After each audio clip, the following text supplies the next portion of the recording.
J'espère que vous allez bien. Alors aujourd'hui on se retrouve comme promis donc pour le test de 5 petits déjeuners vegan, donc spécial Melove. Comme je vous l'ai expliqué dans la précédente vidéo, je trouve que depuis que je suis rentrée de vacances, j'ai beaucoup plus de mal à avoir des petits déjeuners variés parce que je finis par tourner en rond, de manger toujours la même chose. Alors ça reste bon, ça reste gourmand et tout, mais j'ai envie de changement. Et c'est vrai qu'en ce moment, comme j'ai des journées à 200 à l'heure, je ne prends pas le temps de cuisiner beaucoup plus que ce que je devrais. Ça fait 3 semaines d'affilée que j'essaie de faire un meal prep et je n'y arrive pas. Soit parce que je suis trop morte le dimanche et voilà, soit j'arrive le dimanche soir, mais j'ai pas envie de faire ça à 18h le soir. Bref, vous m'avez compris. Le but du jeu, c'était de m'avancer, d'essayer de prévoir des repas en avance, des petits déjeuners en avance pour me faire gagner du temps en semaine. Mais voilà, mais bon, je désespère pas, j'espère bien y arriver. Je vais retenter ce week-end, on croise les doigts, je vous redirai ça. En tout cas, là, donc pour cette vidéo, j'étais très motivée à faire 5 petits déjeuners. Déjà parce que ça correspond à une semaine. Hein. Au départ, je voulais en faire une par jour. Voilà, logique, hein, je mange le petit-déj et tout, et j'avais une par jour. Mais en fait, non, j'ai eu envie de tout faire d'un coup, donc j'ai pris la journée, j'ai fait les 5 recettes d'affilée, le shooting d'affilée et la dégustation d'affilée. Voilà, comme ça c'est plié en une journée. Mais vraiment, vous allez voir les recettes. Oh my god. Alors au programme de cette vidéo, en recette, je vais vous présenter le jar cake. Donc qui est typiquement un bowl cake. Hein. C'est la même chose, c'est juste le conditionnement qui change pour la cuisson. Donc au micro-ondes. Toujours au micro-ondes, je vais vous faire aussi une briochette. Très simple, très rapide. Et en plus micro-ondes, que demander de plus? Ensuite, nous avons des Saint-Christin. Oui, les fameux Saint-Christin entiers avec la crème pâtissière. C'est une recette que j'avais envie de tester depuis des mois et des mois. Je ne compte plus depuis quand je l'ai enregistrée. Et voilà, c'était l'occasion de tester et j'en suis ravie.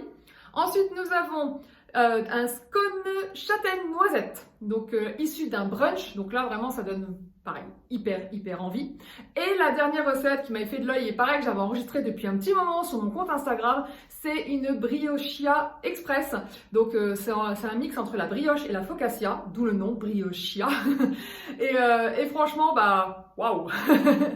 Mais j'en dis pas plus, je vous laisse avec les recettes et on se retrouve en fin de vidéo.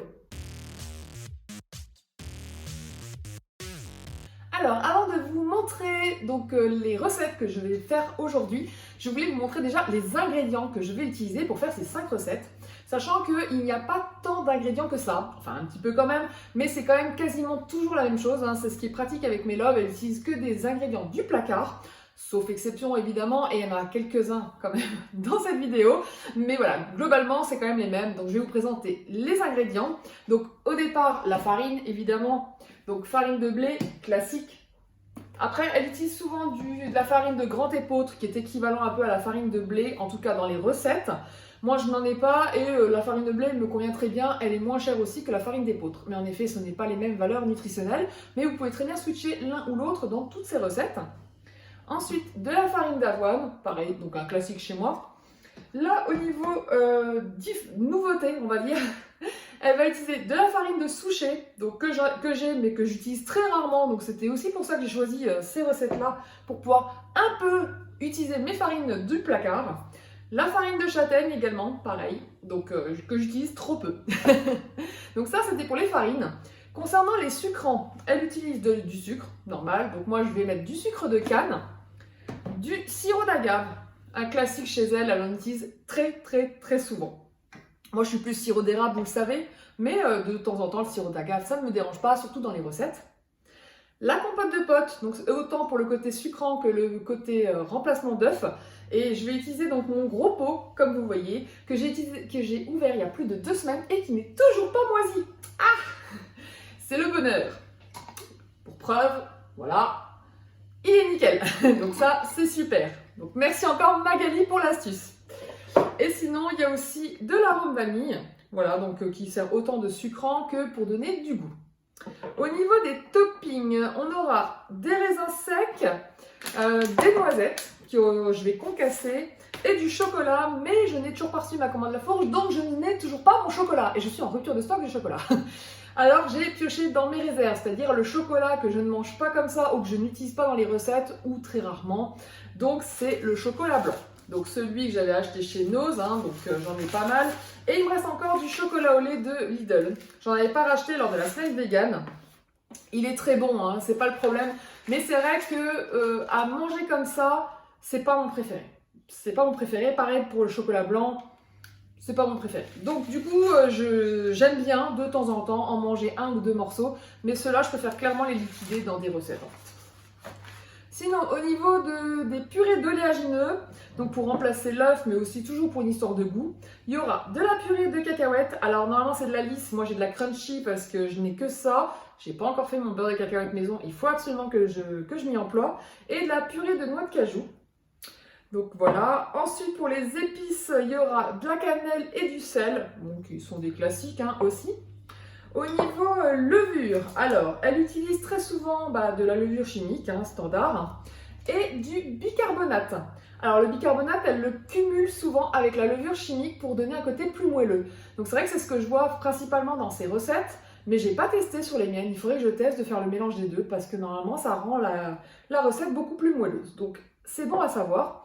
Et comme vous le savez, enfin ce que vous devez savoir je pense, quand on utilise du bicarbonate, il faut l'activer et pour ça il faut un acidifiant, donc en général du jus de citron ou dans le cas présent du vinaigre de cidre. Ensuite, et dernière chose, donc il faudra de l'huile, c'est son gras préféré parce qu'elle n'aime pas du tout la margarine. D'ailleurs, elle avait fait une vidéo où elle échangeait ses assiettes avec Marion de la petite Okara qui m'avait beaucoup fait rire parce que justement, Marion utilise la margarine et Melov pas du tout. Et du coup, quand elle a dû utiliser la margarine, elle a galéré à la virer en fait. Elle préfère vraiment l'huile parce que ça revient... Enfin, après, ça dépend les huiles, mais ça revient moins cher et elle trouve que c'est beaucoup plus facile à intégrer dans les préparations que la margarine qui ne donne pas du tout le même rendu. Voilà, après c'est une question de goût. Moi, personnellement, j'aime les deux, après, à voir. Donc, au niveau des huiles, il y aura de l'huile d'olive, de l'huile neutre, donc principalement de l'huile neutre. Les autres, c'est vraiment en fonction de la recette ou du goût. Et de l'huile de coco. Donc, pareil, ça dépend surtout de la texture de la recette que vous voulez.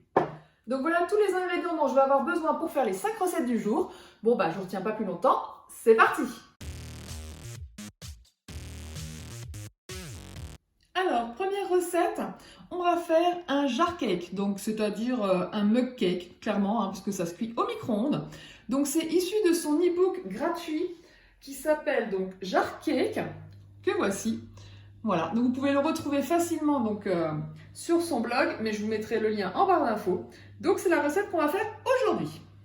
Du coup, dans le mug cake, on va mélanger 20 g de farine d'avoine, 20 g de farine de souchet, une cuillère à café de poudre à lever, une pincée de sel, et on mélange une première fois. Alors, on rajoute les beurres d'oléagineux, donc 10 g de purée de cacahuètes et 10 g de purée de cajou. On rajoute la compote de pommes, donc 75 g, et un petit peu d'arôme vanille. On mélange le tout. Et je vais rajouter des pépites de chocolat. Et voilà, donc on met au micro-ondes pendant 1 minute 30. Et voilà le beau mug cake.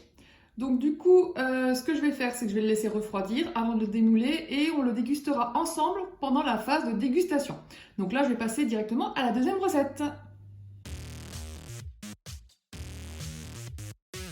Alors pour cette deuxième recette, qui sera également à cuire au micro-ondes, il est issu de son e-book payant justement spécial micro-ondes. Donc c'est que des recettes qu'on cuit au micro-ondes. Donc c'est hyper pratique pour un truc express, que ce soit en sucré ou en salé. Donc là je vais faire la recette de briochette pour le petit déjeuner. Donc c'est juste tout simplement une brioche au chocolat.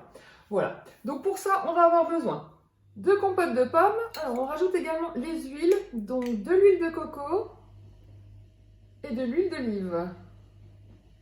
Et les épices. Donc là, normalement, il n'y a pas de cannelle, mais j'en rajoute. Parce que pour le topping, je vais utiliser plutôt des raisins secs à la place du chocolat. Donc c'est vrai que cannelle raisin, ça se marie très bien. Et un petit peu de vanille. Voilà, et on mélange une première fois. Du coup, on rajoute de la farine, donc farine de blé, on mélange. On rajoute de la levure chimique, une pincée de bicarbonate et un peu de vinaigre de cidre. Et on mélange. Donc là, je rajoute les raisins secs. Voilà, donc là, je fais une petite boule. Alors, elle conseille de la mettre dans une assiette pour cuire. Moi, je l'ai mis exprès dans un mug cake spécifique. Pour le micro-ondes, ça sera parfait. Voilà. Donc là, il faut mettre 1 minute 15 au micro-ondes. Donc voilà le résultat en sortant du micro-ondes. Donc c'est marrant, on dirait que c'est pas cuit, mais si, c'est cuit. Donc du coup, elle conseille d'attendre un quart d'heure avant de déguster. De toute façon, vous le savez, pour l'instant, je ne déguste rien. Le but, c'est de faire les 5 recettes d'affilée, de faire un beau petit shooting et de déguster avec vous ces 5 merveilles. Donc voilà, donc je garde pour plus tard. Alors pour cette troisième recette, on va partir sur YouTube où je vais faire une recette qui me tente depuis trop longtemps. Sa recette de sacristain antillais. Il faut dire que j'adorais cette gourmandise fourrée à la crème pâtissière, mais comme pour moi une crème pâtissière ne pouvait pas se faire sans œufs et sans lait, c'était compliqué. Sauf qu'en fait c'est tout à fait possible et ça j'en suis convaincue maintenant depuis la recette de la petite Okara. Si vous me suivez depuis un petit moment, vous savez de quoi je parle. Du coup, la recette est entièrement disponible donc sur YouTube, mais aussi sur son blog. Donc du coup, aucun souci. Je vous remettrai le lien dans la barre d'infos, comme d'habitude. Donc c'est parti, on va préparer ça. Alors, on va commencer la recette avec la crème pâtissière. Donc du coup, par rapport aux valeurs qu'elle a mises sur son site, moi je vais doubler. Parce que normalement, il n'y a que 2 sacristains. Moi, j'en voudrais au moins 4. Donc c'est surtout pour les photos, hein, et puis aussi pour la gourmandise. Donc du coup, je double. Alors on commence par la farine. Donc 20 grammes. Du sucre, donc en grains, donc 20 grammes, donc x 2, 40.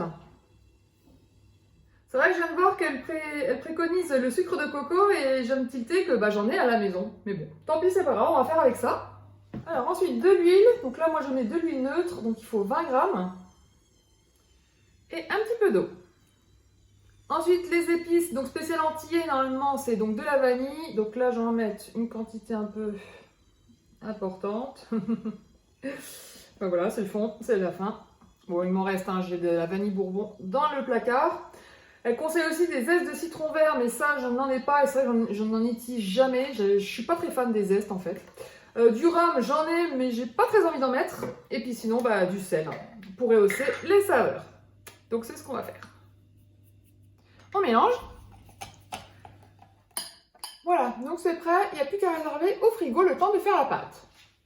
Alors, concernant la pâte, je vais la faire pétrir dans mon robot, vu que je double les quantités. On aura donc besoin de 240 g de farine. Ensuite, on a besoin d'huile de coco liquide, donc 50 g. 100 ml d'eau. Un sachet de levure chimique.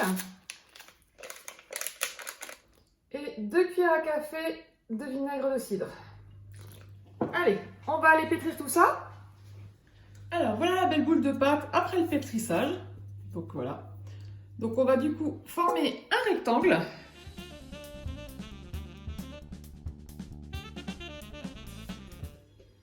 Donc, on coupe en deux. On recoupe en deux, ça fait 4.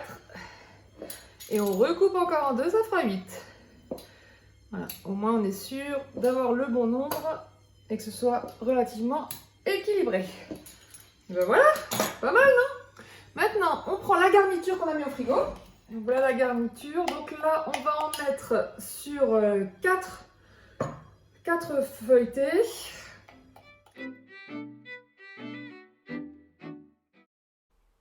Alors là, clairement, je me suis rendu compte que je galérais à enlever les bandes. Elles collaient en fait à mon tapis. Donc là, malheureusement, à force d'essayer de l'enlever, ça s'est complètement étalé. Donc ça n'allait pas. Je ne pouvais plus reposer les bandes sur les autres. Donc ce que j'ai fait, c'est que j'ai enlevé les 4 bandes, tout simplement. J'ai essayé après de les de reprendre le rouleau et de les remettre correctement. Mais en attendant, ce que j'ai fait, c'est que déjà j'ai enlevé donc celles qui sont où il n'y a pas de garniture, et celles où il y a de la garniture, après j'ai utilisé un ustensile pour pouvoir les décoller, pour pas, parce que sinon même si j'arrive à refaire les bandes, j'aurais galéré quand même pour les enlever en fait. Donc du coup voilà. Donc là je vais les enlever avec un ustensile. C'est quand même plus facile sur le côté sans qu'elles qu'elles raccourcissent en fait, comme ça a été le cas pour les autres. Système D, hein, on essaye. Alors après, il faut savoir que pour cette recette, bon là on fait la pâte maison, mais Melove explique qu'on peut très bien la faire avec de la pâte feuilletée du commerce. Hein. D'ailleurs j'ai hésité parce que j'en ai dans le frigo, mais je me suis dit non, on va quand même tester la vraie pâte. Hein, on va tout faire maison quand même. Donc là, je pense qu'il faudrait mettre un peu de farine en dessous pour éviter que ça colle en fait. Bon. Niveau longueur, on est bon. Ok. Alors, du coup...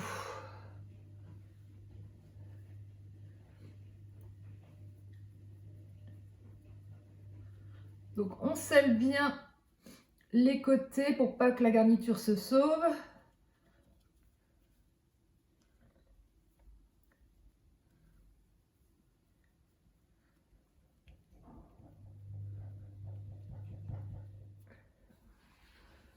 Hop. Donc, on les retourne.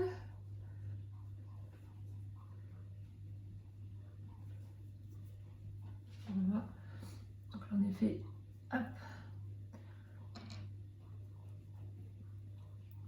On recèle bien.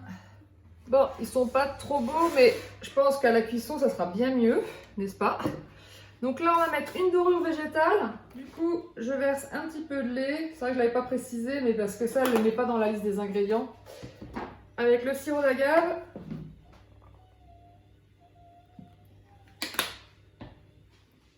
Et on badigeonne. Et dernière chose, on saupoudre de sucre. Et voilà, donc ça part au four donc à 180 degrés pendant 12 minutes. Alors voilà les sacristains quand ils sortent du four, vraiment ils n'ont pas la même tête que tout à l'heure. Hein. Ils sont beaucoup plus beaux. Vraiment, Oh, ça me donne trop envie de goûter mais je ne peux pas. Il faut que je me retienne. Mais franchement, ça a l'air trop, trop, trop. Du coup, je vais les mettre sur une grille pour qu'ils puissent refroidir et on passe à la prochaine recette. Alors pour la quatrième recette, on reprend le bol pétrisseur de tout à l'heure, puisque là on va faire des scones, donc châtaigne noisette, issu de son e-book spécial brunch. Donc ça c'est un e-book qui est payant. Et du coup, j'ai mal calculé mon coût parce qu'il faut 70 g de compote de pommes et voilà ce qu'il me reste. Donc je pense pas que j'ai la quantité. Donc tant pis, je vais rajouter du yaourt de soja, puisque là, par rapport à ce qu'il y a dans la recette, je pense que c'est ce qui remplace l'œuf. Et après il y a du sucre qui est facultatif, donc du coup c'est sûrement par rapport à la compote de pommes, donc je vais bien rajouter le sucre, mais du coup je vais compléter avec le yaourt. Alors donc du coup on va mettre ce qui reste de compote, donc on va compléter avec le yaourt de soja sème.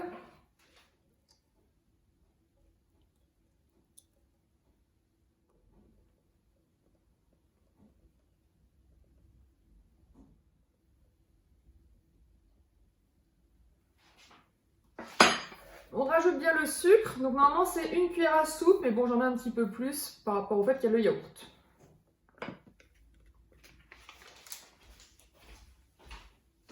Et il ne restera plus qu'à rajouter les noisettes, mais je vais d'abord pétrir et je rajouterai les noisettes après. Donc là, je rajoute les noisettes. Voilà, on va remélanger, mais je pense que je finirai à la main. Donc du coup, comme je le pensais, ça ne forme pas de boule, mais on va le finir à la main. Voilà, donc là du coup, on va étaler, donc on peut le faire avec les doigts. Donc elle dit en rectangle, pour avoir une bonne double épaisseur.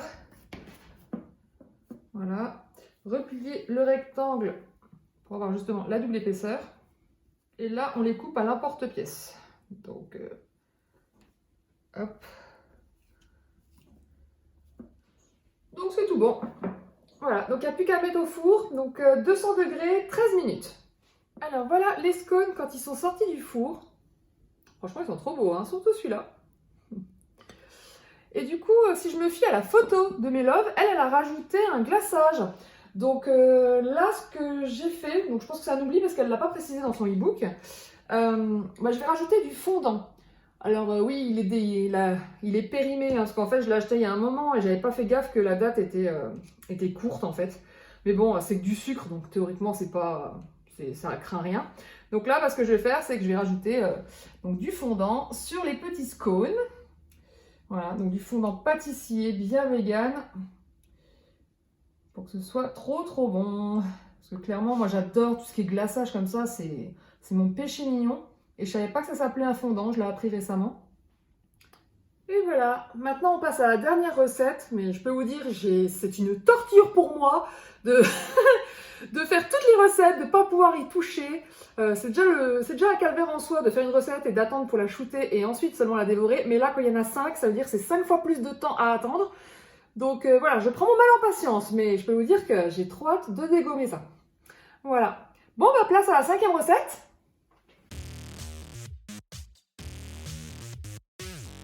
Alors, pour cette dernière recette, je vais faire la briochia. Briochia Express, briochia. Je pense qu'on prononce briochia parce que c'est comme la focaccia. Donc voilà. Donc c'est pareil, toujours recette de mes loves. Donc là c'est en reel Instagram. Donc idem, je vous mettrai le lien en barre d'infos. Par contre, je viens de me rendre compte qu'il fallait de la levure chimique et j'en ai presque plus. Il me reste vraiment un fond vraiment ridicule. Il doit me rester un quart et il faut une cuillère à soupe. Donc ce que je vais faire, c'est que je vais rajouter du bicarbonate avec, mais pas trop non plus parce que sinon le goût va être prononcé. Donc je ne vais pas dépasser la cuillère à café. Donc en espérant que ça suffise pour que ça gonfle bien. Voilà.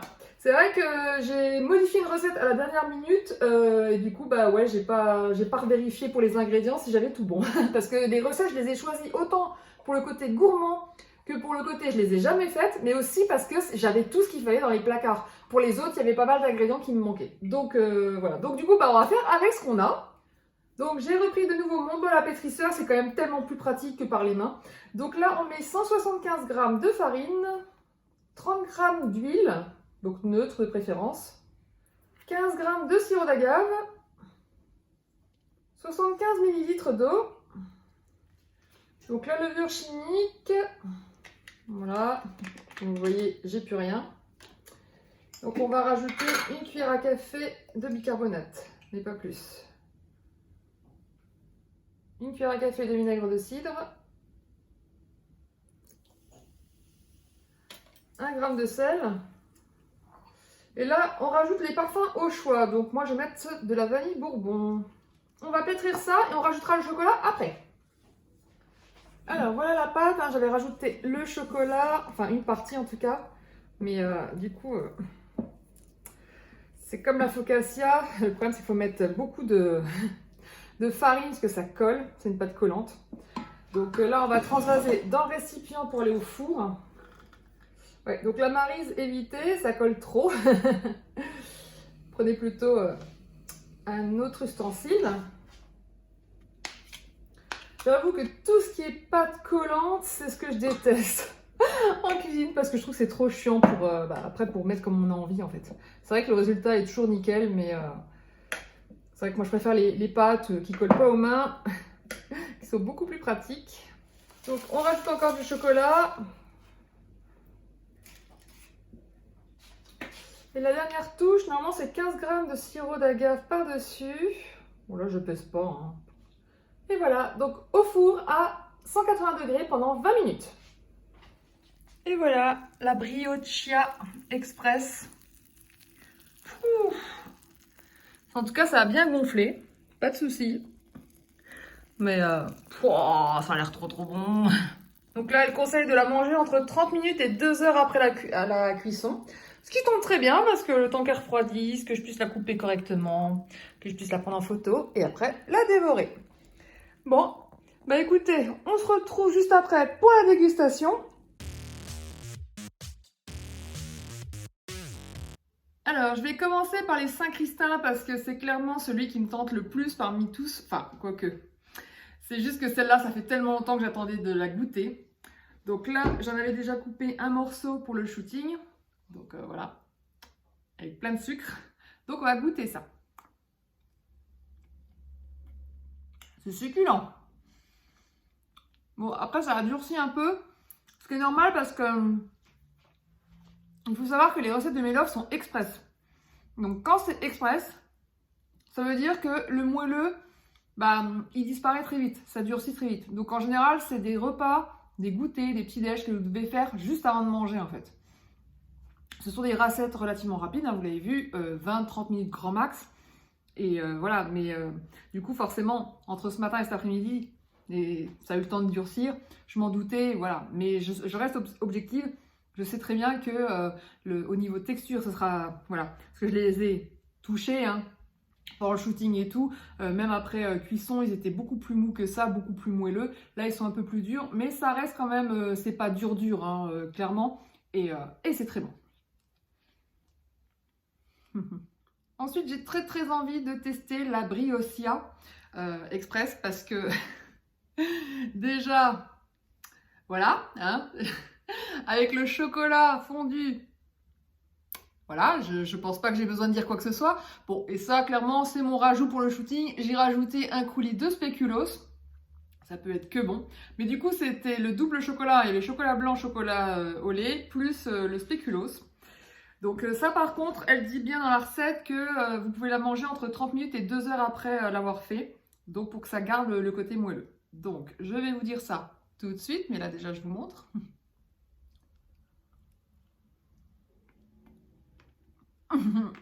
Ah ouais, non, c'est super moelleux, c'est trop bon. Bon, après, j'ai fait un peu réchauffer au micro-ondes parce que le chocolat n'était plus fondu. Et comme je voulais que ça fonde, voilà, pour le petit côté coulis, pour les photos. Mais, ah ouais, non. Ah non, c'est trop bon. Franchement, et puis c'est bien moelleux. Ah non, elle a tombé. Et puis bien sûr, un combo chocolat blanc, chocolat au lait et spéculoos. Que demander de plus? Alors, on passe au scone châtaigne noisette. Et j'aime beaucoup celui-là. Parce qu'on dirait qu'il a des yeux et une bouche. Vous trouvez pas? C'est clairement... Voilà quoi. Donc c'est pour ça que je me suis concentrée sur lui pour le shooting. Donc j'ai rajouté encore du fondant. Parce qu'en fait, ce que j'avais mis, je l'avais mélangé, mais c'était vraiment transparent. Et en fait, j'avais oublié, mais il faut le faire réchauffer à 35 degrés. Donc du coup, je l'ai chauffé un peu au micro-ondes. Et en effet, là, c'était bien blanc, bien épais, bah, comme un fondant. Et là, du coup, vous voyez, là, je touche, là, c'est pas collant, ça s'est solidifié en fait.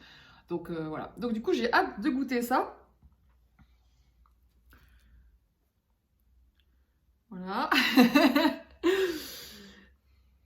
Alors, voyons voir. Donc là, c'était donc scone, châtaigne, noisette. Oh, c'est vraiment trop bon. C'est bien moelleux, encore une fois. Là, si vous regardez à l'intérieur. Donc, puis avec le fondant, donc il est très bon, donc c'est pas périmé, hein. En même temps, avec le sucre, j'avais des doutes. Avec la noisette, on sent la châtaigne. C'est léger, mais on le sent. Mais par contre, faut dire qu'il y a tout qui blinde, hein. Je veux dire, là, je prends une bouchée de chaque. Bon, à part le Saint-Christin, ça va, mais celui-là et puis la briochia, ça blinde, hein. Donc, je vais pas en manger plus. Alors, on arrive sur la petite briochette, donc cuite au micro-ondes. Normalement, ça, c'est censé être express et à manger tout de suite. Donc là, je suis pas sûre d'avoir la bonne texture, mais bon, on va quand même goûter, voir ce que ça donne. Donc c'est celui que j'avais fait avec cannelle pain au raisin. Déjà, je vais essayer de le couper en deux. Bon, bah ça reste moelleux. En tout cas, quand je le coupe. Maintenant, voyons voir au goût. C'est bon. C'est juste que, normalement, cannelle raisin, ça se marie bien. Mais là, je sais pas, j'avais peut-être pas très envie de ça. Mais sinon, la brioche est vraiment bien moelleuse. Bon, on sent quand même qu'elle a un peu durci sur les côtés, mais très léger. Comme je vous l'ai dit, il faut la manger tout de suite après l'avoir fait. Là, c'est vraiment particulier, hein. J'ai tout fait d'affilée, j'ai voulu faire les photos.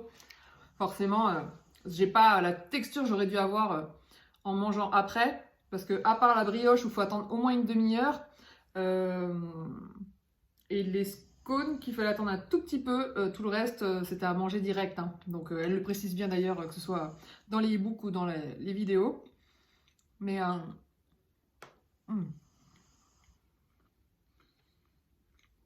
Même dans la brioche est vraiment très bonne. Donc, à refaire avec du chocolat. Clairement avec du chocolat. Alors, on termine par le jar cake, donc qui est plus un bowl cake, du coup, forcément, puisque je l'ai cuit pas dans une jarre, mais dans un bowl. Donc, du coup, il était au chocolat blanc, celui-là. Donc, on va voir ce que ça donne. Bon, déjà, il s'est un peu éventré. On peut le couper sans problème. En même temps, un bowl cake, ça reste moelleux, normalement, hein, ça, il n'y a pas de souci. Donc, voyons voir. Ah non, c'est vraiment très bon. Bon, par contre, ça s'émiette très vite. Je le vois là.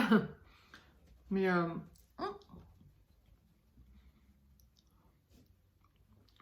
Donc oui, c'est celui-là qui a la farine de souchet, la farine d'avoine. Donc c'est peut-être pour ça que c'est un peu plus friable. Parce que il n'y a pas de farine de blé. Mais c'est vraiment très bon. Hein. Bon, je sens pas chocolat blanc, ça a dû fondre. Après, vu le trou, à mon avis, oui, c'est ça. Ils sont restés au fond, en fait. Ah si, je sens un petit peu. Ah ouais, non, c'est vraiment très bon. Donc vraiment très bon. Bah écoutez, 5 sur 5, hein. Même si j'ai des préférences, évidemment.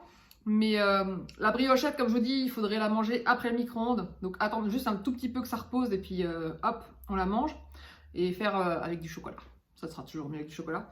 Le jar cake, c'est pareil. Normalement, le bowl cake, il faut le manger rapidement. Je le vois bien quand je fais mes propres bowl cake à la farine d'avoine. Si je les mange pas dans l'heure qui suit, ça durcit un peu plus et la texture est complètement différente. Et moi, j'aime bien la texture bien crémeuse, bien moelleuse. Donc, sinon, il faut réchauffer, tout simplement. Après, c'est possible. Hein. Après, c'est en fonction de vos goûts. Sinon, le scone, vraiment bien moelleux, vraiment super bon, bien épais et tout. Enfin, ils sont super bons. Puis avec le fondant, ça rajoute clairement quelque chose. Les sacristains, donc là pareil, je pense qu'il faudrait peut-être que je les réchauffe un peu parce que du coup, au niveau de la crème pâtissière, je sens pas un effet crème. Vous voyez, c'est pas coulant, voilà. C'est plus un truc fourré, mais je sais pas comment vous dire ça, mais en gros, ouais, c'est pas, vous avez pas l'impression qu'il y a une crème, ouais. Mais on le sent quand même, hein, on le sent, elle est vraiment très bonne. Mais du coup, je me dis, il faudrait peut-être que je les réchauffe un petit peu pour qu'on puisse avoir un effet crème en fait dans le sacristain. Et puis pour la briocha, rien à dire, hein, parfait, perfect. Donc elle conseille justement de mettre des grosses pépites de chocolat. C'est ce que j'ai fait et je regrette pas. Et voilà, c'est tout pour cette vidéo. J'espère qu'elle vous a plu et que les recettes vous ont donné envie de les tester. Alors sur les 5 recettes, vous en avez 3 issues d'un contenu gratuit. Donc il y en a un sur Instagram, un sur YouTube et un sur un e-book qui est gratuit également. Il faut savoir qu'elle a d'autres e-books gratuits sur son blog. Donc n'hésitez pas à les checker parce qu'il y a des trucs vraiment super sympas. Et sinon concernant les 2 autres e-books payants, j'ai déjà testé pas mal de ces recettes. Mais j'ai pas eu le temps d'en tester suffisamment pour vous faire un retour. Mais en tout cas, le peu que j'ai testé, clairement, c'est trop bon. Je regrette pas mes achats. Et je les ai toujours pris dans des promos en général parce qu'elle fait régulièrement quand même des promos. Elle le dit facilement sur son compte Instagram. Et c'est comme ça que j'avais acheté donc son e-book spécial brunch et son e-book spécial micro-ondes. D'ailleurs, j'en avais acheté un autre d'elle qui était la boulange facile. Donc pareil pour faire des pâtisseries express quasiment. Et justement, il y avait un combo avec la version micro-ondes qui était pas chère, donc j'avais pris les deux. Voilà, donc si jamais vous voulez aussi acheter ces e-books, sachez que voilà, elle fait des promos très régulièrement, donc n'hésitez pas à les checker et à regarder de temps en temps si jamais ça vous intéresse. Sinon, je vous spoil déjà la prochaine vidéo parce que c'est une vidéo qui n'était pas prévue à la base et que j'ai décidé donc il y a quelques jours. En fait, je vais vous présenter une marque végane qui livre des repas véganes dans toute la France. Oui, ça existe. Et je connaissais la marque depuis un petit moment, mais je ne pensais pas qu'ils livraient dans toute la France. Et en fait, ils m'ont contacté pour me proposer de goûter à leurs produits. Alors, ça ne sera pas sponsorisé, rien. C'est juste de moi-même, j'ai décidé d'en faire une vidéo parce que j'ai trouvé ça sympa de vous montrer les repas qu'ils m'ont envoyés parce que je les ai reçus aujourd'hui. Donc, je vais les tester toute la semaine et de me filmer en train de manger les repas pour justement vous dire clairement mon avis si c'est bon ou pas. Voilà, c'est tout pour le spoil, vous en saurez plus à la prochaine vidéo. Donc, si vous n'êtes pas encore abonné à la chaîne, n'hésitez pas à le faire pour ne pas louper les notifications de la prochaine vidéo. Si vous mettez bien la petite cloche, évidemment. Sinon, comme d'habitude, je vous invite à liker, à commenter. Et je vous dis à très vite pour une prochaine vidéo. Ciao!